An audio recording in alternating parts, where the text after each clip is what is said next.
Some of you might be wondering, hey, Matt, why are you so fired up about this marriage thing?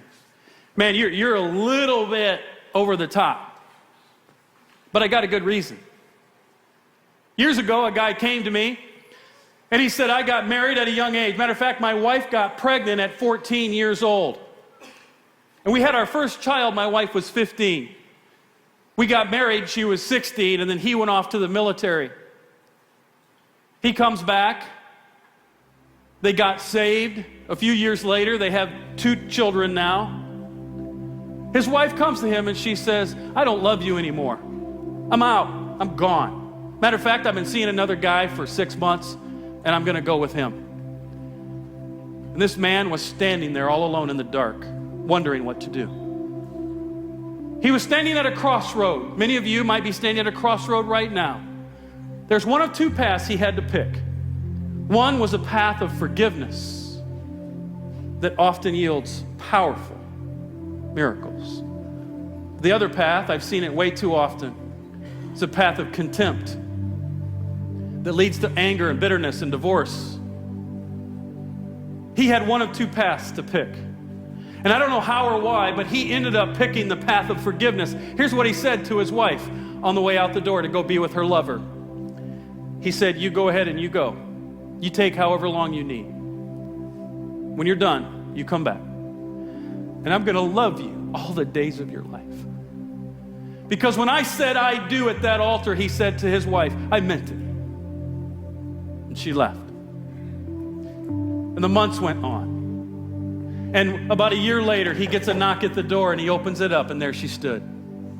Will you take me in? He said, yeah, I've been waiting. And he took her in and he loved her. And that couple is married today, 60 years.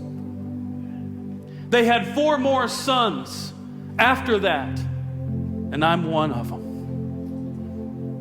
My dad had no clue that when he said to my mom, you go and you come back, he had no idea that his decision would yield 4 more sons. He had no clue that his decision to humble himself and seek the Lord and turn from his flesh would yield such amazing fruit in this man's life. My life is born from a man who fixed his family by walking away from his own flesh.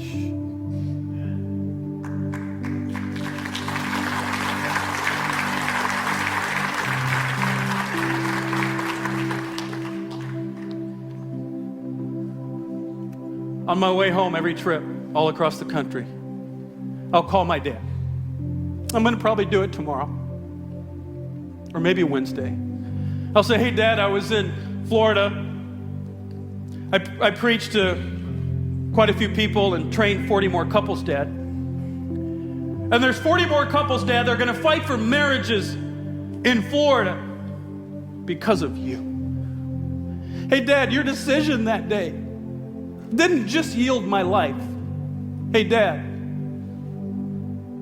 there's a whole long stretch of miracles that are going to happen because of one decision you made in the dark day.